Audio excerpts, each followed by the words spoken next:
여러분들의 종목 고민들을 속 시원하게 풀어가는 주챔쇼 진행의 문현진 멘토입니다. 자, 오늘도 많은 종목들이 움직이고 있다 보니까 여러분들 종목 고민들 굉장히 깊어지고 있지 않을까 생각이 드는데요. 이런 과정에서 여러분들 역시나 상담을 통해서 그런 고민들 해결해 가실 수 있을 것 같습니다. 오늘도 역시 여러분들이 유튜브 채팅을 통해서 상담이 가능할 것 같고요. 그리고 전화 상담을 통해서도 상담이 가능합니다. 유튜브 채팅창에 여러분들 종목명 그리고 매수가 비중까지 올려주시면 저희가 틈틈이 굉장히 많은 분들 상담할 수 있도록 최대한 속도로 한번 내보도록 하고요. 그리고 전화가 열려있죠. 02-3772번에 0269번으로 여러분들이 전화 주시면 또 여전히 여러분들이 이제 전화 상담도 참여 가능하시다라는 점 기억을 해주시면 좋겠습니다. 자, 그럼 역시 오늘도 여러분들 종목 고민들을 해결해 나가기 앞서서 시장에 대한 코멘트를 드려놓고 출발을 해볼까 합니다. 오늘 시장은 약간 시작은 좋았으나 이제 후반으로 갈수록 조금 안 좋은 모습으로 진행이 되고 있는 것 같아요. 시작은 아무래도 미국장이 반등이 빵 하고 나왔죠. 그래서 미국장이 올라오다 보니까 우리나라도 따라가자 해서 시가가 1.7%나 떠서 출발을 했습니다. 근데 이제 2%대까지 올라갔다가 후반 가면서 이렇게 밑으로 쫙쫙쫙쫙 밀리는 모습으로 진행이 되고 있는데요. 왜 이런 현상이 나왔을까 여러분들이 고민을 많이 하실 것 같아요. 조금 냉정하게 이야기를 한다면은 올라올 이유가 없는데 올라왔다라고 설명해드리고 싶습니다. 이게 지금 영국이 별로 지금 경제가 안 좋은 거 다들 알고 계실 겁니다. 영국 지금 경제 상황이 우리나라 IMF에 버금가는 정도로 지금은 위기 상황에 놓였다라는 거죠. 근데 영국과 유로존 쪽이 지금은 많이 힘들어져 있는데 거기서 감세 정책을 쓰겠다라고 했던 것을 철회했다라고 하죠. 그리고 금리가 자꾸 올라가고 있다는 건데 금리가 올라가다 보니까 돈의 가치가 지금은 약간 좀 어지럽잖아요. 약간 어수선합니다. 그래서 돈의 가치가 자꾸 올라가기도 하고 내려가기도 하면서 지금 달러는 굉장히 강한데 유로 쪽에 파운드화가 굉장히 많이 이렇게 떨어져 있는 것을 여러분들이 확인할 수가 있을 겁니다. 그러다 보니까 이걸로 또 기름을 사려고 하면 에너지를 사려고 하면 비싸 죽겠는데 안 그래도 그 비싼 기름과 뭐 에너지가 천연가스 이런 것들이 지금 천연가스는 또 노르트 스트림이 폭파되면서 막혀 있고 거기다가 기름은요. 어제 또 사우디에서도 감산하겠다라는 이야기를 했잖아요.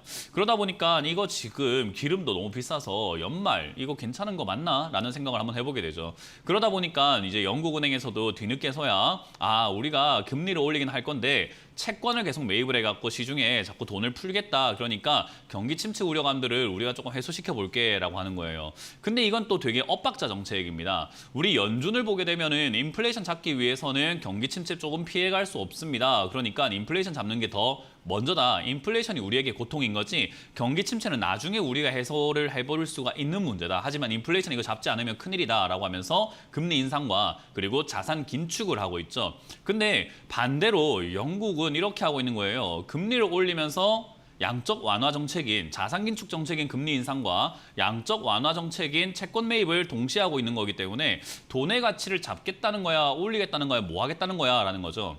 사실 지금은 금리를 잡느냐, 경기 침체를 잡느냐 두 개의 무게 중심이 딱 있는데 이 두 마리 토끼를 다 잡을 수 있습니까? 라고 하면은 그게 불가능해요. 이거는 수많은 저명한 경제학자들이 그렇게 이야기를 하고 있습니다. 제가 이야기하는 게 아니라 수많은 경제학자들이 이 두 개를 동시에 잡는 것은 불가능하다. 한쪽을 잡아야 할 텐데 그 한쪽을 잡으려고 한다면 반드시 물가를 잡아야 된다라는 이야기를 하고 있죠. 근데 금리를 올리면서 돈의 가치를 끌어올리는 정책을 하면서 돈을 더 풀어버린다라는 것은 경기 침체도 잡고 물가도 잡아보겠다라는 심산인 건데요. 이거 되게 엇박자 정책이거든요. 그래서 되게 웃긴 정책이 나오고 있는 겁니다. 그러다 보니까 경기 침체 막기 위해서 돈도 푸네? 야 잠깐만. 그러면은 돈의 가치가 또 많이 떨어지는 거 아니야? 야 지금 파운드가 추락하고 있는데 돈을 더 푼다니 이게 말이 되는 정책이야? 그렇다고 경기 침체를 내버려 둘 수는 없고 돈을 풀어야 돼 말아야 돼. 근데 풀고 있는 건 아니지 않나? 라는 생각으로 가고 있는 거죠. 그래서 처음에 들었을 때는 그럴싸해 보이는 정책이다 보니까 미국장과 우리나라 장세가 유럽 장세가 막 올라가기 시작을 했고 단기 반등이 나왔는데 한 템포 조금 늦게 생각을 한번 해보니까 정신 차려보니까 말도 안 되는 정책이 나오고 있는 거죠. 그래서 이거는 오히려 경기에 더 안 좋은 영향이 생길 것 같다. 이거 실책이다. 그러니까 영국 생각보다 많이 무너질 것 같다라는 정책과 올해 물가가 8%를 예상하고 있는데 내년 물가를 2%대, 1%대가 아닌 5%대를 예상하고 있는 거죠. 물가 쉽게 안 잡힐 거다. 그러면 너희 어떻게 할 건데? 라는 이제 문제가 남아 있는 겁니다. 그러다 보니까 지금 미국 증시, 우리나라 증시, 뭐 세계 전 세계 증시가 올라갔다가 정신 차리고 나니까 그게 아닌 거예요. 올라올 일이 아니었던 거죠. 그러니까 밑으로 밀려 내려가는 현상이 나타나게 되죠. 뭐 이유야 그렇지만 사실 이유를 떠나서 그냥 차트만 보고 이야기를 했을 때는요. 그냥 단기 반등이 나올 수 있는 정도였다 생각하시면 돼요. 단기 급락 이후에 단기 급등 정도 이렇게 생각하면 해보시면 좋을 것 같기 때문에요. 그냥 단기 급등, 단기 반등으로 지금 현재는 2300포인트까지 반등이 나온 수준이다라고 생각하시는 게 맞고요. 이 2300포인트까지는 반등이 나갈 수는 있으나 여기서 추가로 막 더 올라갈 수 있을까라고 한다면 사실은 조금 힘듭니다. 아까 말씀드린 것처럼 여러 가지 악재, 잠재적인 악재들이 너무 많이 깔려있기 때문에 여기서 더 올라간다는 것은 조금 힘들 수밖에 없어요. 그래서 지금 당장은 여기서 밑으로 밀려 내려가는 것밖에 생각이 나질 않는다. 그리고 제가 간단하게 설명해드렸지만은 지금 여기서 하락이 나오는 이유는 개미이트를 털기 위해서다라고 생각하시면 돼요. 세력들은 돈이 있습니다. 왜? 여기서 주식을 다 팔아냈기 때문에 걔들은 돈이 있겠죠. 현금이라는 게 있을 거예요. 개미들은요, 주식이라는 게 있습니다. 근데 세력들 입장에서는 이제 주식이 싸기 때문에 사고 싶단 말이에요. 근데 개미들이 팔아야 살 거 아닙니까? 그럼 어떻게 팔게 만들까? 여러분들 집에서 이불 털어보신 적 있습니까? 이불 털 때 어떻게 터나요? 이렇게 터는 사람 아무도 없을 겁니다. 올렸다가 내리고 올렸다가 내리고 올렸다가 내리고 탕탕탕 털지 않습니까? 차트를 보시면은 개미를 터는 방법이 똑같습니다. 올렸다가 내리고 올렸다가 내리고 올렸다가 내리고 몇 번 반복하면 개미 털리게 되어 있어요. 그러니까 개인 투자자를 털기 위해서는 주구장창 내리는 것이 아니라 올렸다가 내리고 올렸다가 내리고 올렸다가 내리고를 반복을 하면은 개인 투자자들은 어제 팔 걸, 어제 팔 걸, 그렇게 생각할 때 팔 걸 이라면서 계속 아쉬워하면서 지금이라도라는 말을 외치게 되어 있습니다. 그러면 저 아래쪽에서 결국은 손절하고 이거라도 건져야 되겠다라고 생각하면서 나가게 된다는 거죠. 그렇게 나오는 물량들을 세력들은 사가지고 끌어올리게 된다라고 보시면 돼요. 간단한 원리입니다. 그래서 이 간단한 원리에서 뭐 우크라이나 전쟁이니 금리니 환율이니 이런 거 어려운 문제 다 떼놓고요. 그냥 간단하게 생각하면 세력들은 지금 주식을 사고 싶다. 하지만 개미들이 팔지 않는다. 그러니 팔게 만들어야 한다. 어떻게 팔게 만들까? 털어야지. 털리는 구간이 지금부터 만들어질 가능성이 높다라고 보면 돼요. 그래서 그 털리는 구간 속에서 뭐 이랬네 저랬네 이야기들로 올라갈 때는 이것 때문에 올라갔네, 내려갈 때는 이것 때문에 내려갔네라고 하겠지만 원칙적으로 본다면은 그런 이유들 때문에 올라갔다 내려가는 게 아니라 그냥 개미 털고 있는 중이다라고 생각하시면 돼요. 그러면 우리가 이 자리에서 우리가 해야 되는 건 뭘까요? 라고 하면 어줍잖게 바닥이 어딘지를 파악하려고 하지 마세요. 예를 들어가지고 지금 지수가 2100이든 2000이든 아니면 엊그제 지금 만들어졌던 요 지난주 자리가 만약에 저점이었다고 예를 들어 봅시다. 2150포인트가 저점이라고 예를 들어 볼게요. 많은 사람들이 저점이 어딘지에 대해서 논하고 올라가면 놓치는 거 아니야 라는 그런 이야기를 하시는데요. 만약에 여기서 반등이 나와서 2800 또는 3000까지 간다고 예를 들어 봅시다. 그렇다고 칩시다. 그냥 그렇게 예를 들고 아니 전고점까지 간다고 예를 들어 봅시다. 3200까지 간다고요. 저렇게 예를 들었을 때 아니 지난주 금요일이 저점이면 어제나 오늘이나 나중에 조금 늦게 사가지고 2300포인트가 바닥인지 아닌지를 확인하고 산다고 하더라도 나쁘지 않은 거 아닙니까? 꼭 바닥에 사야 될 이유가 없다는 거예요. 오늘이 만약 진짜 바닥이었다고 하더라도 지난주 금요일이 진짜 바닥이었다고 하더라도요. 거기에 꼭 살 이유는 없다는 거죠. 어차피 얘가 만약에 진짜 그들의 말대로 3000포인트까지 날아갈 거면 아니 왜 서둘러 사냐라는 거죠. 조금만 기다렸다가 바닥 확인하고 사도 되지 않냐라는 거예요. 좀 올라가는 거 보고 사더라도 어차피 많이 올라가는데 뭔 한다고 여기서 1포인트, 2포인트, 10포인트 그것 때문에 지금 왜 그렇게 좀 이렇게 쪼잔하게 우리가 이렇게 차트를 보고 있어야 되냐는 거죠. 결국은 이 자리가 바닥이든 아니든 그건 중요하지 않습니다. 내가 오늘 사지 않아도 괜찮다라는 말이에요. 조금 마음의 여유를 가지고 지켜본다면 좋은 자리를 잡을 수 있게 될 텐데 괜히 급하게 성급하게 자꾸 뭐 1포인트, 2포인트 그것 조금 더 사보려고 노력을 하다 보니까 그리고 단기 반등, 어제 반등 나오고 오늘 좀 반등 나오는 거에 일희일비하고 아이 좋아라 하고 있으니까 계좌가 달라질 것도 없는데 사실 여러분들 계좌 지금 종목 있잖아요. 상한가 3번을 가야지 복구가 되는 사람들도 많을 텐데 이거 지금 1%, 2% 올라온 게 무슨 의미가 있습니까? 여기에 우리는 희망을 걸지 말라는 거죠. 흐름 자체가 바뀌어야 돼요. 누가 보더라도 이렇게 떨어지고 있는 게 명백한 이 흐름, 거대한 하락의 흐름이 상승으로 바뀌는 구간을 찾아야 된다는 거죠. 그러면 오늘 하루 상승, 내일 하루 상승이 중요한 게 아니라 이 흐름을 바꿀 만한 어떤 그 대격변의 시대, 대격변의 포인트가 필요하다는 거죠. 그거는 아직 멀었습니다. 그렇기 때문에 저는 충분히 마음을 좀 여유를 가지고 보시는 게 어떨까. 지금까지 잘 버텨오셔놓고 마지막에 일을 그르치시는 분들이 좀 많아요. 보통 이제 주식을 하시는 분들 중에 그런 분들 굉장히 많거든요. 잘 참아온 만큼 마지막까지 끝까지 꾸역꾸역 참아보자라는 저는 이야기를 드려보고 싶습니다. 자, 어쨌든 그런 상황에서 여러분들 들고 있는 종목이 이제 앞으로 올라갈 종목인가 아닌가는 정말 중요해요. 앞으로 올라갈 업종은 저는 굉장히 많이 있을 거라 생각이 드는데 그런 것들은 나중에 저희가 유튜브 강연을 통해서 알려드리도록 하고요. 지금은 여러분들의 종목 고민들을 해결해 가보도록 하겠습니다. 자, 그럼 이제 오늘 여러분들 종목 고민들을 전화로 먼저 한번 받아보도록 할 텐데요. 전화 상담 바로 시작을 해볼게요. 전화 받습니다. 여보세요? 네, 안녕하세요. 네, 안녕하세요. 수고하십니다. 문현진 멘토입니다. 어떤 게 궁금하세요? 금양이 금양이고요. 금양이요. 매수가랑 비중이요? 18,500원에 10% 정도 됩니다. 왜 샀어요? TV에서 수탈해가지고. 네. 이 자리가 어떤 자리인지는 알고 사셨어요? 사다 보니까 그렇게 된 것 같아요. 그 우리 왜 스카이 다이빙 같은 거 즐기시고 그 고점에서 막 뛰어내리는 거 즐기는 사람들이 있어요. 점프 슈트라고 해가지고 팔하고 이렇게 몸 사이에 막 날개가 있고 다리 사이에도 날개가 있어갖고 날아다니는 사람들이 있거든요. 네. 그런 사람들이 봤을 때 63빌딩 꼭대기 저기 꼭대기에 서가지고 경치를 바라보고 있으면 야 여기 뛰어내리기 정말 좋다라고 하지 않을까요?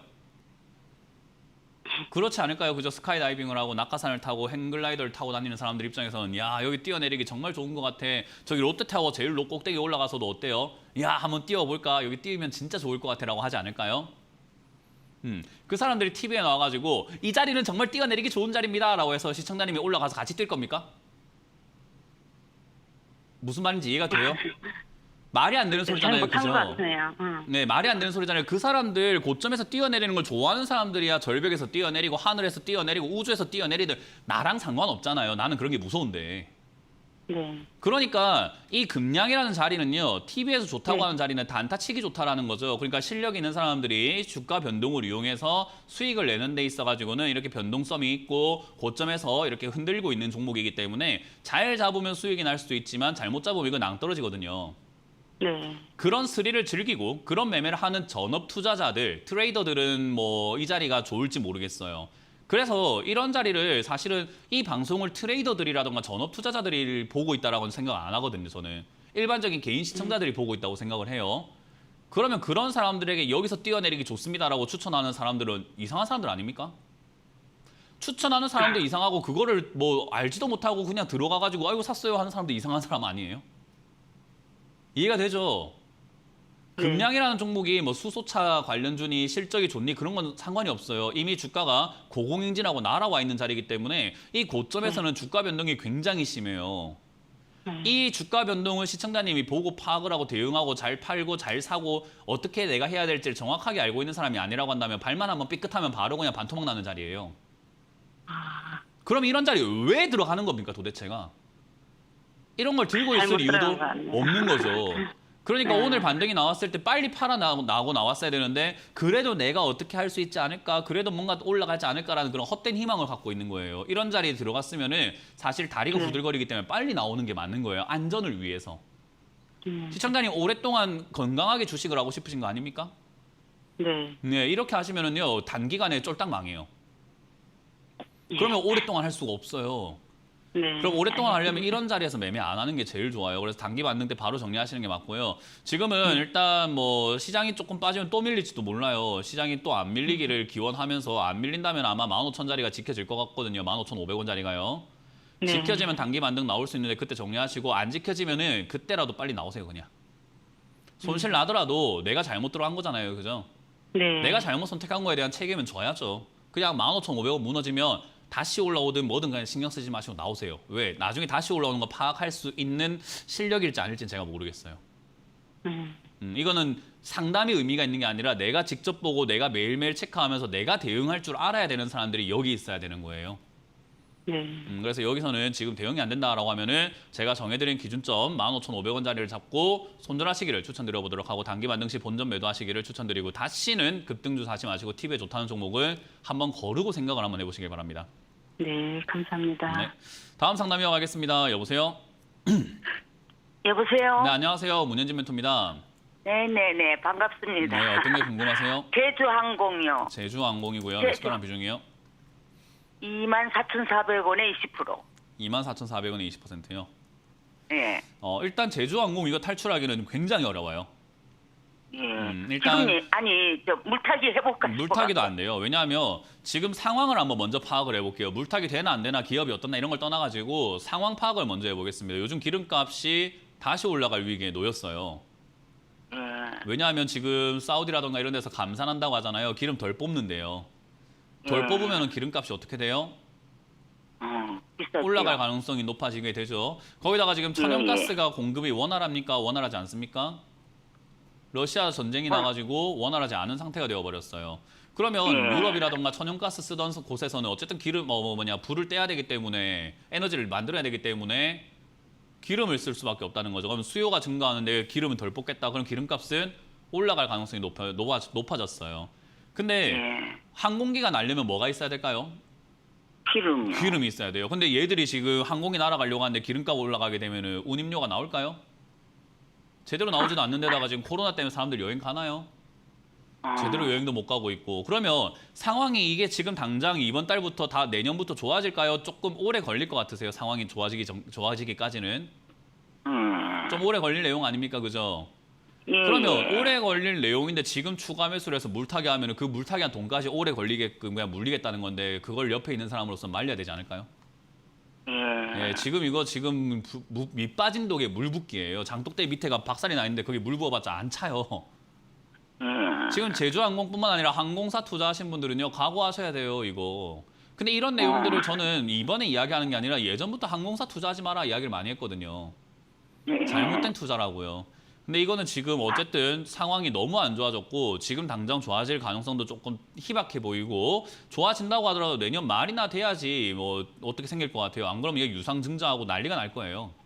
그럼 주가가 여기보다 더 빠진다는 말입니다. 8,000원, 5,000원까지 빠진다는 말입니다. 그럼 추가 매수해서 매수가를 낮추고 싶으시다면 지금 해야 될까요? 나중에 해야 될까요? 나중에. 맞아요. 그러니까 지금은 제주항공은 그 계좌에서 있잖아요. 매직으로 칠해가지고 없애놓으세요. 보지 마세요, 그냥.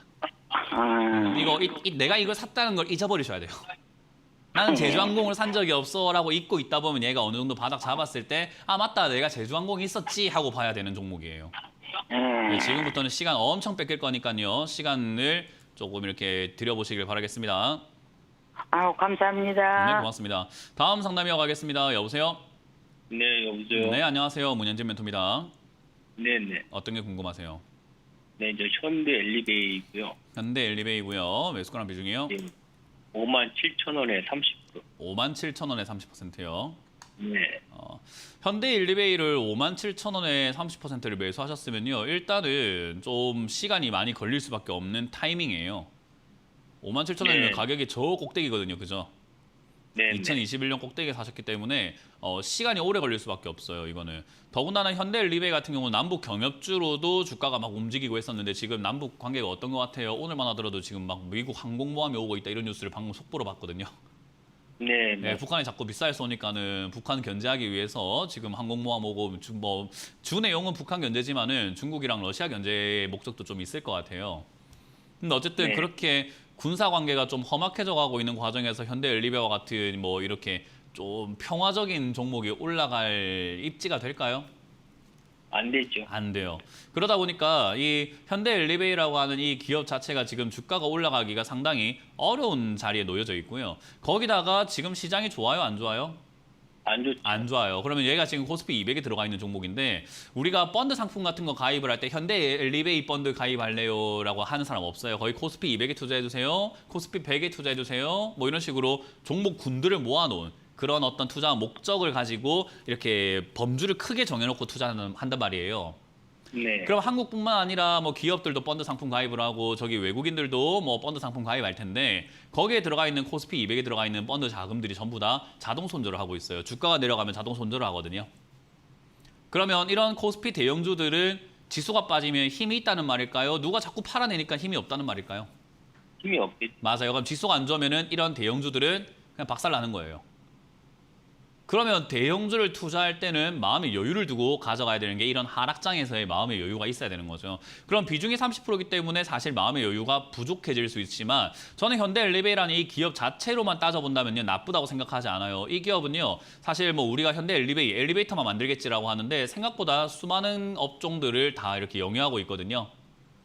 그래서 사실은 이 기업 자체가 올라갈 가능성은 저는 있다고 봐요. 시간이 흘렀을 때요. 그래서 지금 차트가 2만 원대가 이렇게 바닥을 잡으려고 노력을 하는 것 같은데 저기가 바닥으로 잡혀진다면은 여기 위쪽에 지금 2007년부터 해서 2만 원대 계속해서 횡보하고 있는 자리거든요.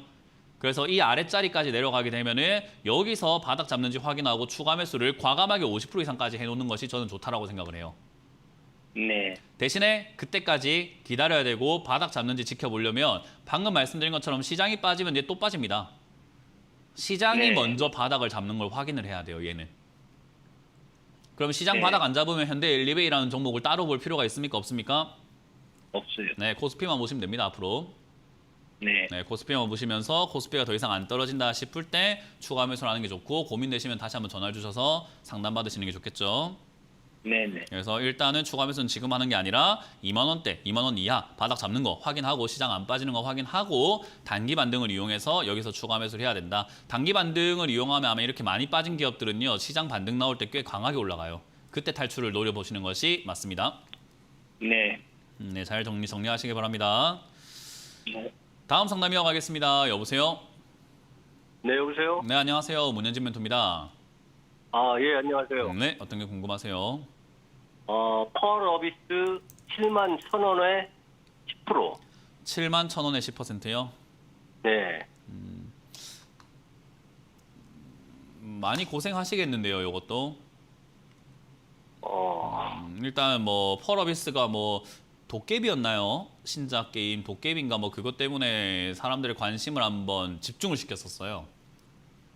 이게 네, 도깨비라는 그때 제가 게임이 그 아마 작년 초 중순 작년 한 말쯤에 이렇게 게임 그 독일에서 하는 게임 산업전 같은 게 있거든요. 거기서 네. 처음 그걸 공개해가지고 신작인데 대박이다. 이쁘다. 게임성도 장난 아닐 것 같다라는 그런 기대감들이 형성이 됐었어요. 예, 그래서 주가도 날아가기도 하고 뭐 붉은 사망이니 뭐니 이런 이야기 나오면서 올라갔는데 사실 뭐 나오려면 한참 멀었고 뭐 흥행할지 안 할지도 모르는 상황에서 주가만 올라간 거니까 당연히 빠지는 게 당연했고 특히나 이 지수가 안 좋을 때 많은 사람들이 알고 계셔야 되는 게 게임 관련주는 사실 어느 쪽에 속하는가라고 했을 때 굉장히 애매해요. 얘가 속한 업종의 범주가 뭐 경기 방어주입니까? 아니면 성장주입니까? 기술주입니까? 라고 했을 때 굉장히 애매해요. 그러다 보니까 사실 얘를 투자를 하는 데 있어가지고 많은 기관 투자자들이 얘를 뭐 어떤 업종으로 생각하고 투자를 해야 되는가? 성장주, 제조업, 아니면 뭐 기술주, 서비스업 뭘로 봐야 되지? 그냥 게임 쪽, 게임주는 그냥 게임 업종이라는 거죠. 굳이 따진다면 도박에 가까운 업종이에요. 게임이라고 하는 게 가챠 시스템이라고 해서 뭔가 뽑기 같은 거 많은 거 알고 계시죠? 네. 그래서 우리가 게임 중독이라는 게 그냥 게임에 중독이 되는 사람들도 있지만은 이런 도박 시스템 때문에 현질이라고 하는 현금을 쓰는 거에 중독되는 사람들이 있어요. 그게 이제 NC가 굉장히 유명했잖아요. 리니지 같은 경우에 그죠? 그런 것처럼 이 펄어비스뿐만 아니라 게임 관련주는 약간 도박이라고 봐야 되기 때문에요. 이 관련주들이 딱히 속한 섹터가 딱 이렇다라고 할 게 없기 때문에 지수가 안 좋으면 개 박살이 나버려요. 왜? 지금 오늘도 지금 뭐 신저가. 그런 건 상관없어요. 그냥 기피 업종이에요. 사람들이 봤을 때 비중을 줄일 때 게임 업종부터 비중을 먼저 줄여버릴 수밖에 없어요. 딴 거는 그래도 뭐 경기 방어도 있고 뭐 반도체는 뭐 성장도 있고 뭐 기술주니 뭐니 이런 것들이 있지만 얘 같은 경우는 그런 게 없다 보니까 얘는 뭔데? 몰라. 에이 비중 줄여 이러는데 사람들이 잘못 알고 있는 게 게임주가 앞으로의 성장성이라든가 매출, 신장 뭐 이런 것들로 따진다면요. 굉장히 미래가 밝아요. 특히나 이제 앞으로 넘어가야 되는 메타버스 시대에서 얘들이 거의 중심에 설 수밖에 없어요. 무슨 말인지 이해가 되나요? 그 네네. 말은 게임 관련주에 투자하겠다라는 말은요. 지금 제가 이렇게 왜 길게 설명을 했냐면은 게임 관련주 투자하겠다라는 것은 다른 종목들보다 변동이 더 심하기 때문에 각오를 해야 돼요. 뭐 신저가 쓰고 뭐 5% 빠지고 이런 게 문제가 아니에요. 딴 거 20, 30% 빠질 게 얘는 70%가 빠진다 이 말이에요. 별거 아닌데 악재도 아니고 똑같은 상황인데 딴 거 30%면 얘는 70이에요. 그 정도 빠지게 되어 있고요. 올라갈 때 딴 거 60 올라갈 때 얘는 150, 200 올라가요. 이해가 되세요? 그 오늘 저 신저가 오늘이 중요한 게 아니라고 나오고 이야기해 드리는 거잖아요. 아니, 오늘이 중요한 게 아니라고. 그래서 막 사고 싶은 마음이 들어. 그러면 안 돼요. 신저가 때 누가 삽니까? 아니 시장이 바닥을 안 잡았는데 왜 사냐고요 도대체가. 제가 계속 이야기해 드리는 게 그냥 아니 장이 다 빠진 게 아닌데 왜 자꾸 살려고 합니까? 그냥 많이 빠졌기 때문에 계좌 손실률을 보니까 그게 괴로워서 살려고 하는 거거든요. 그건 기준이 되면 안 돼요. 시장이 다 네. 빠지고 더 이상 안 빠지겠구나 이제 올라가겠구나 싶을 때 사야 되는데 지금 올라가겠구나 하는 생각이 드나요? 더 안 빠질 거라는 생각이 드나요? 그것보다도 막 이렇게 신저가 때리고 하니까 또 이 무거운 종목이 또 그럴 땐 또 올라가지 않을까 그런 생각이 들어서. 주식 투자 얼마 안 하셨네요. 그죠? 네네. 네, 경험 부족이에요. 신저가 쓰는 종목은 신저가 계속 쓰고 간다라고 해서 우리가 지하실 파는 건 땅굴 파고 내려간다라고 이야기를 하거든요. 네. 그래서 저가 깬 종목은 제가 제발 손절하세요, 사지 마세요 이야기를 또 많이 드려요. 그래서 저 이야기를 해드리고 싶어요. 현명한 사람들은 남의 이야기를 듣고 내 경험으로 생각하고 나를 발전시키는 데 쓰는데 어리석은 사람들은 남이 아무리 이야기해줘도 지가 당해봐야 알거든요. 현명한 사람이 되실지 어리석은 사람이 되실지는 선택을 하시기 나름인데요. 저는 신저가 쓰는 종목 사라고 안 하고 아무 전문가들도 신저가 쓰는 종목 사라는 이야기 안 합니다. 네. 그러면 꼭 당해보셔야 되겠습니까? 그냥 좀 참아도 될까요? 지금 한 1년 뭐 가까이 이렇게 네, 그냥 기다리고 참으시면 돼요. 1년 가까이 기다린 건 시장이 안 좋아서라고 제가 말씀을 드렸죠. 장 안 좋을 때 네. 주식을 산 게 문제입니다. 제가 사지 말라고 누누이 부탁드렸어요. 제발 주식 좀 하지 마세요라고 제가 부탁드렸어요. 1년 반 동안요. 네, 그래서 그 사이에 사신 게 문제예요. 장 안 좋을 때 주식을 사면은 고통밖에 없습니다. 어쨌든 이 고통을 이겨낼 수 있다. 어쨌든 요거에 주가가 더 많이 빠질 것 같고 내려가게 되면 4만 원에 가깝게 추가 매수를 하는 게 맞고요. 저때 가깝게 네. 추가 매수를 하게 되면은 얘가 아까 말씀드린 것처럼 올라갈 때 진짜 무섭게 올라갑니다. 그때 수익을 노려보시는 것이 맞다라는 이야기 드려보고 싶습니다. 시간 투자 좀 하세요. 네, 감사합니다. 네. 자, 이번 주 강연회가 잡혀 있습니다. 많이 잡혀 있기 때문에 또 강연 고지를 보고 돌아오도록 하겠습니다.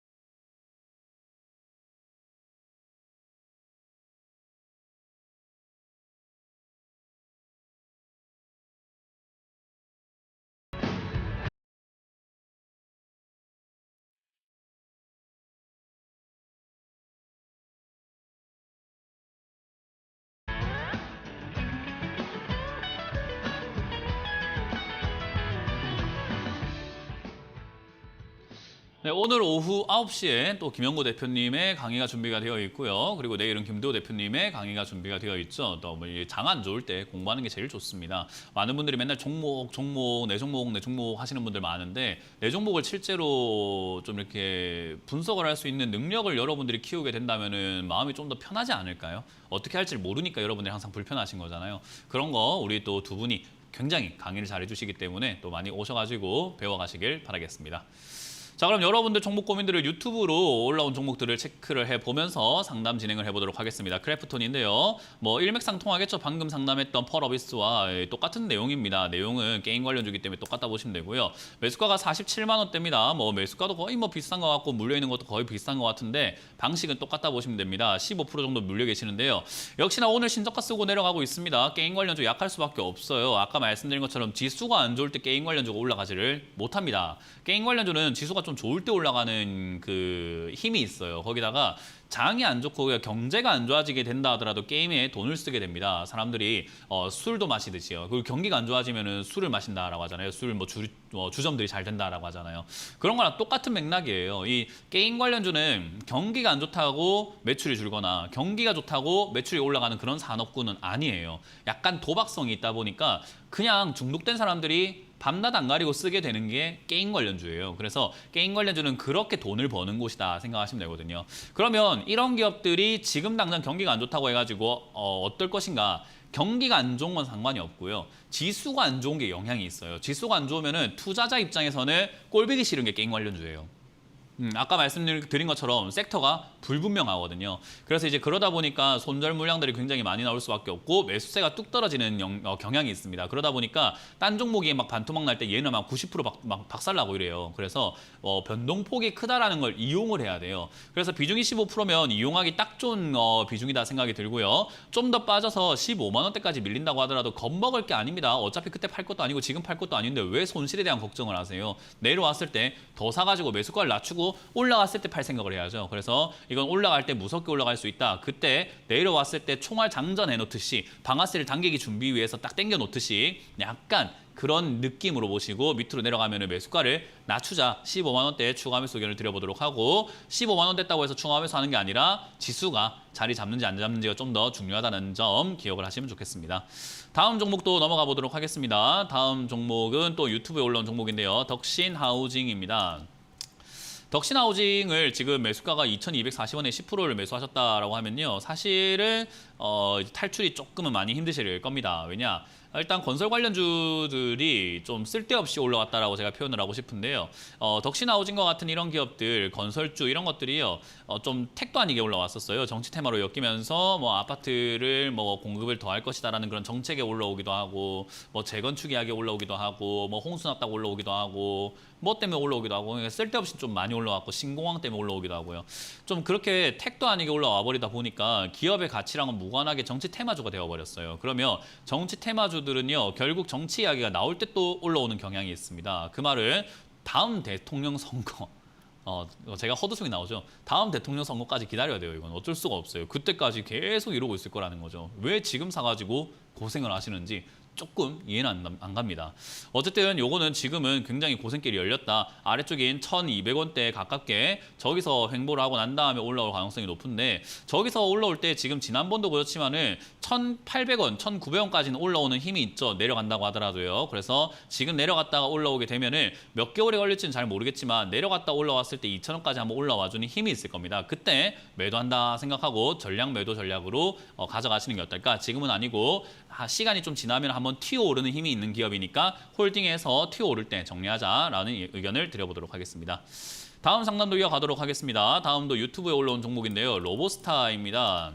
로봇 관련주 요즘에 많이 튀어오르고 하다 보니까 관심이 있어가 매수하신 것 같은데 21,000원에 매수를 하셨네요. 10%고 중장기 보유해도 될까요?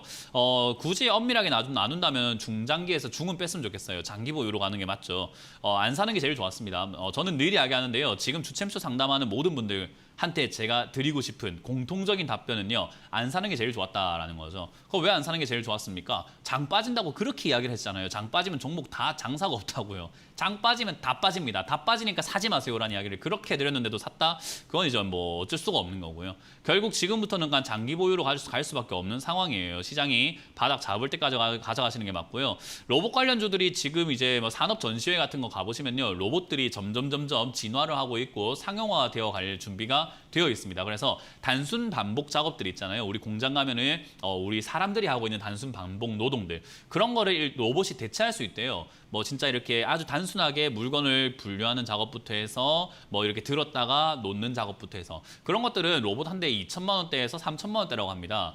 한 사람의 연봉 수준인 거죠. 그러니까 그 한 사람의 1년 연봉 수준만 내면은 계속 쓸 수 있기 때문에 이제 로봇으로 대체하는 시대가 서서히 오고 있습니다. 그래서 로봇 관련주들이 각광받을 수밖에 없는데 그렇게 대체하기 위해서는 넘어야 될 산들이 굉장히 많아요. 로봇으로 갑자기 대체한다고 하면 노조가 가만히 있을까요? 그러면 노조가 가만히 안 있기 때문에 로봇은 표가 없는데 노조는 표가 있잖아요. 그럼 정치인들이 그거 풀어줄까요? 쉽게 안 풀어줄 겁니다. 그러면 규제도 없어져야 되고 하나하나 넘어가려면 산이 너무 많은데 로봇 상용화라는 게 과연 지금부터 할 수 있을까요? 어렵겠죠. 매출 신장이라던가 테마가 아직 한참 모르는 걸 사신 거예요. 그렇기 때문에 지금 당장은 이슈가 있을 거다 기대감 때문에 올라왔고 이게 실체가 나오기 전까지는 좀 내려갔다가 올라갈 수밖에 없다. 그러니까 안 사는 게 제일 베스트였던 거고 샀으면 장기 투자하는 것이 맞다. 장기 투자하실 거면은 15,000원대 가는 게 맞는데 로봇 관련주 중에서는 로보스타가 제일 좋습니다. LG전자가 대주주인 거 알고 계시죠? 그래서 로보스타가 제일 좋고 12,000원, 11,000원, 만원 내려갈수록 좋은 기업이기 때문에 장기로 보고 내려갔을 때 사시는 게 좋다라는 이야기 드릴게요. 그러면 어떤 사람은 그래요. 아니 10,000원까지 내려갈 것 같으면 내가 지금 여기서 물리는 거 안 좋은 거 아닙니까? 그러니까 괜히 샀다 이 말이에요. 뭐 한다고 사서 10,000원까지 기다리면서 물려 계십니까? 현금 들고 있다가 10,000원에 사면 제일 좋은 거 아닙니까? 그 이야기를 꼭 해드리고 싶습니다. 제발 좀 더 이상 신규 매수하지 않으시기를 추천드려 보도록 합니다. 자, 전화를 받아보도록 하겠습니다. 전화 받습니다. 여보세요? 여보세요? 네, 안녕하세요. 문현진 멘토입니다. 네, 반갑습니다. 네, 어떤 게 궁금하세요? 미코 1,800원에 20%요. 다시 한번 말씀해 주시겠어요? 미코 미코 18,000원에 1,800원에 20%요. 18,000원에 20%. 네. 네. 사신 이유 있어요, 이거? 그의 권유로 샀거든요. 네, 주변의 권유로 샀는데 물리면 책임 안 져줍니다, 주변 사람들이요. 네, 물리면은 그냥 본인 고통인 거지 남들은 신경도 안 써요. 네, 물렸다고 물어보면 짜증낼걸요, 아마. 네, 그래서 관계가 그렇게 틀어져요. 주식으로 주변 사람들한테 권유도 하지 말고 추천도 받지 말고 그래야 돼요. 우리 한 번씩 유튜브 채팅창이라든가 이런 데 올라오는 종목들 있잖아요. 막 누가 뭐 오늘 뭐 수익 냈네, 뭐 어쨌네 그런 이야기도 귀담아 듣지 마세요. 그런 거 쓰는 사람도 인성이 이상한 거고 지금은 주식으로 남들한테 이래라 저래라 하는 것만큼 그리고 수익 자랑하는 것만큼 인성이 나쁜 사람이 없어요. 주식은 정말 남의 인생을 갉아먹을 수도 있기 때문에 함부로 추천해서도 안 되고 함부로 말해서도 안 돼요. 그거를 사람들은 좀 인식을 못하는 것 같아요. 이 주식한 지 얼마 안 되다 보니까 그냥 마구잡이로 그냥 추천도 하고 자기 수익 났다고 자랑하고 남들이 그 말 듣고 따라 산다는 생각을 하질 못하는 거죠. 그러니까 되게 이기적이고 뭐 좀 이상해요, 세상이 좀 요즘에. 그래서 이거는 진짜 같이 더불어가는 사회가 아니라 그냥 나 살고자가 아니라 다 같이 죽자 느낌으로 가고 있는 것 같아요. 그래서 여러분들뿐만 아니라 시청자님도 경각심을 좀 가졌으면 좋겠는 게 주식은 절대 추천도 하지 말고 추천 받지도 말고 아무것도 하지 마세요. 내가 모르면 안 하는 게 제일 맞습니다. 그걸 명심을 꼭 하셨으면 좋겠어요. 일단 미코라고 하는 이 자체 기업으로 본다면요. 나쁜 기업이라고 말할 수는 없어요. 실적도 잘 나오고 있는 기업이고 괜찮은 기업인데 이 기업이 이제 올라오게 됐던 가장 근본적인 이야기가 뭐 반도체 장비도 하고 뭐 OLED도 하고 있지만 뭐 이 기업의 자회사가 미코 바이오메드라는 기업이 있는데 거기에 뭐 수소차, 뭐 드르 바이오 이런 쪽으로 막 엮여 있다 보니까 얘가 거기에 엮여가지고 주가가 이렇게 막 올라갔습니다. 폭등을 해버린 거죠. 근데 얘가 산업적으로 앞으로 성장할 그런 가치가 있는 기업인가라고 하면 수소가요. 지금 시청자님 혹시 수소차 타고 계세요? 아니에요. 네, 사실 의향은 있으세요, 올해? 아닙니다. 네, 대한민국 사람 그런 사람 아무도 없어요, 그죠? 네, 그렇기 때문에 수소차라는 게 뜬구름 잡는 이야기예요, 아직은요. 물론 앞으로 상용화가 될 거지만 지금은 뜬구름 잡는 이야기예요. 수소차가 점점 늘어날 거긴 하지만 지금은 뜬구름 잡는 이야기예요. 그러다 보니까 주가만 뜬구름이 돼버린 거죠. 그래서 지금 주가가 이제 거품 빠지고 있는 상태가 된 거고 그 뜬구름을 뜬구름인지 아닌지를 정확하게 분석을 못하는 사람들이 들었을 때는 정말 좋은 뉴스 같아 보이고 이 회사는 대박 난다고 보이니까 주변 사람들 추천하기도 하고 좋은 마음에 추천합니다. 너도 돈 벌어라, 나도 돈 벌고 싶고 우리 같이 벌자 이런 마음으로 추천하지만 같이 죽어요 원래. 네, 그래서 이게 제대로 알지 못하면은 같이 죽게 되고 내가 잘 알고 있다고 착각을 함으로써 남들을 죽이게 되는 게 주식이거든요.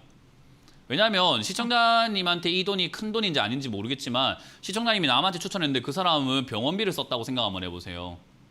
좀 심각한 문제가 터지지 않을까요? 네, 그 병원비가 없어가지고 치료도 못 받는 사람들이 생길 수 있다는 거죠. 그 돈이라는 게 목적이 어느 것이냐에 따라 가지고 무게감이 달라요. 금액이 문제가 아니라. 근데 사람은 그런 거 생각 안 하고 남한테 함부로 말한다라는 거죠. 그래서 이건 일은 없어야 돼요. 시청자님은 그걸 꼭 깨달으셨으면 좋겠고요. 지금 당장 이게 반등이 나올 가능성은 희박합니다. 아직은요. 시장이 바닥을 잡아야 된다는 이해도가 높아야 돼요. 제가 시장 이야기를 많이 하거든요. 종목이 중요한 게 아니에요. 미코가 중요한 게 아니라 시장이에요. 지금 주식시장이 완전히 박살나고 있잖아요. 그죠? 이렇게 되면 종목이 올라오지를 못해요. 미코가 문제가 아니고 삼성전자가 문제가 아니고 LG가 문제가 아니고 다 안 올라와요. 다. 니 거 내 거 없어요. 다 안 올라와요. 이해가 되세요? 예. 그러니까 시장이 제발 좀 먼저다라는 걸 이해를 하셨으면 좋겠어요. 아직 시장 바닥 안 잡았고요. 요거는 시장 바닥 잡을 때 얘도 다 떨어질 텐데 지금 일단은 마음을 열어놔야 되는 거 5,000원까지 마음을 열어놓는 게 좋고요. 5,000원까지 내려왔을 때 추가 매수를 진행하는 게 좋아요. 왜냐하면 나쁜 기업은 아니기 때문에 거품 빠지면 오히려 살만한 기업이 되거든요. 거품일 때 사면 안 되는 기업인 거지 거품 빠지면 사도 되는 기업이 되는 거죠. 그래서 5,000원에 가깝게는 추가 매수하는 게 좋기 때문에 5,000원까지 내려오면 다시 한번 상담을 주시는 것이 좋지 않을까 생각을 해보게 됩니다. 네, 그렇게 감사합니다. 가져가시길 바라고 그 지인분들 주변 사람들하고 친하게 지내세요. 그 좋은 마음으로 추천한 거예요. 고맙습니다. 다음 상담 이어가겠습니다. 여보세요? 네, TV 소리가 지금 벌써부터 들리는데요. TV 소리를 완전히 죽여주시고요. 저랑 전화로 상담을 한번 해보도록 하겠습니다. 전화 받아봅니다. 여보세요? 네, TV 소리가 계속 나게 되면은 전화를 내릴 수밖에 없습니다. 다시 한번 여보세요? 제가 부탁을 드릴게요. TV 소리 완전히 꺼주시고요. 전화로만 이야기를 한번 여보세요? 해볼게요. 여보세요? 예, 네, 안녕하세요. 문현진 멘토입니다. 반갑습니다. 네, 어떤 게 궁금하세요? 카카오뱅크 네, 72,200원에 40%. 72,200원에 40%요. 뭐 카카오뱅크에 대한 대표님. 설명은 제가 너무 많이 드렸어요. 뭐 아, 그때 2만 원대면은 다시 네, 다시 한번 보자. 하라고 그랬어. 네, 2만 원까지 올까 싶었는데 오죠, 그죠? 네네. 네, 그래도 아마 빠지 지금은 이제 15,000원 되면 다시 한번 상담합시다. 15,000원이요. 네, 더 떨어질 것 같아요. 일단 카카오뱅크뿐만 아니라 카카오 관련주들은요, 지금 약간 거품이 너무 심해요. 카카오가 이렇게 분할 상장을 안 했으면 물적 분할이라든지 신규 상장을 다 안 시켜놨으면 솔직히 카카오라는 기업은 메리트가 있었을 텐데 카카오가 이제 아무래도 시중에 나와 있는 투자자들의 돈을 흡수하기 위해서는 상장을 시켜야 돼요. 그러니까 카카오 입장에서는 굉장히 기업 입장에서는 굉장히 잘한 건데 주주들 입장에서는 괜히 산 게 되는 거고요. 더군다나 K뱅크, 카카오뱅크 이런 토스와 같은 약간 인터넷 은행이라고 하잖아요. 인터넷 뱅크. 그죠? 그런 인터넷 은행들이 가장 큰 문제가 뭐냐면 뒤늦게 진출을 한 기업들이다 보니까 아무래도 대출이라던가 이런 것들을 공격적으로 해줄 수밖에 없었다는 거죠. 그래야 얘들도 먹고 살 거 아닙니까? 그죠? 그래서 그렇죠. 고객을 유치하기 위해서는 이자도 많이 줘야 되고 그리고 대출은 싸게 해줄게요 라고 해야 될 거고 대출이 힘든 신용 불량자라든가 신용이 조금 저신용인 사람들도 대출을 쉽게 5분이면 됩니다 이런 식으로 해야 된단 말이죠. 그래서 우리 뉴스 보면은 뭐 주부들도 3분이면 대출 됩니다. 급전 필요할 때 뭐 미스 머시기 뭐 이런 식으로 해갖고 막 사람들 막 유혹하는 광고들 많잖아요. 우리 사채업자들 그쵸? 그게 단기간에 빨리 돈이 생긴다는 생각을 하기 때문에 이용을 하는 거예요. 근데 그거 한번 쓰면 어때요? 신용이 박살나가지고 딴 데 못 가죠. 똑같아요. 카카오뱅크도 약간 그런 식으로 저신용자를 땡겨놨기 때문에 금리가 인상이 되면 어떤 문제가 생기냐면요. 대출해준 돈을 제대로 못 받는 경우들이 생길 리스크가 커지게 돼요. 그러면 투자자들 입장에서는 이거 회사 투자하고 싶은 생각이 좀 안 들어요. 굳이 투자할 거면 뭐 KB 국민은행이라던가 농협이라던가 신한은행이라던가 이런 큰 기업들에 투자하고 싶지. 누가 카카오뱅크를 투자합니까? 그래도 카카오는 뒤에 카카오라는 대주주 아주 큼지막한 자본이 있기 때문에 그래도 좀 버틸지 않을까라는 기대감이 있지만 그래도 리스크가 있는 건 현실이에요. 그래서 금리가 아직 끝나지 않았어요. 상승이 더 올라간단 말이죠. 그럼 얘도 주가가 아직 끝나지 않았어요. 더 내려간단 말이에요. 아직 부실률이 점점 올라가고는 있어요. 이자 연체율 올라가려고는 있는데 문제가 터지진 않았어요. 그러니까 연체율이 올라가고 부실률이 올라가니까는 카카오뱅크에 투자하고 싶은 생각이 더 사라지게 되는 거죠. 거기다가 지금 최근에 CS라고 크레디트 스위스라고 지금 은행 하나가 부실 위험에 놓였어요. 아주 거대한 은행인데 외국에서 아주 큰 기업인데 그 은행이 지금 부실해졌어요. 그 말은 이렇게 인터넷 은행에 대한 기대감이 어떻게 될까요? 더 무서워지지 않을까요? 아니 그렇게 큰 은행도 지금 금리가 올라가니까 부실해지는데 얘들 지금 괜찮은 거 맞아? 라고 하게 된다는 거죠. 그래서 이 회사의 재무제표로만 딱 따져본다면은 영업이익이 증가하고 있는 건 맞는데 이게 지금 당장만 봤을 때 좋은 거지 시간이 흘렀을 때 안전한 거 맞냐라고 했을 때 안전하지 않을 것 같다라는 거죠. 우리 배가 호화롭게 이렇게 호화 여행을 하는 여객선이 있는데 지금 삐까번쩍해 보이지만 앞 밑에가 물이 막 빵꾸가 나가지고 구멍이 나가지고 물이 새고 있으면 어때요? 좀 걱정되잖아요. 그죠? 네. 그런 배 안 타고 싶은 거예요. 그러니까 안 사요. 안 사니까 주가가 내려가는 겁니다. 그래서 이거는 제 생각에 15,000원, 한 10,000원까지도 밀릴 수 있는데요. 일단 그때까지 빠졌을 때 다시 한번 대응을 짜는 게 좋은데요. 지금처럼 시장이 애매하게 계속 이렇게 떨어지고 있을 때가 아니라 시장이 다 빠지면 얘는 이제 추가 매수 좀 과격하게 해야 돼요. 격하게 하셔야 됩니다. 근데 추가 매수를 해도 될지 안 될지는 그때 가서 봐야 돼요. 이거는 추가 매수를 해도 탈출이 힘들 수도 있거든요.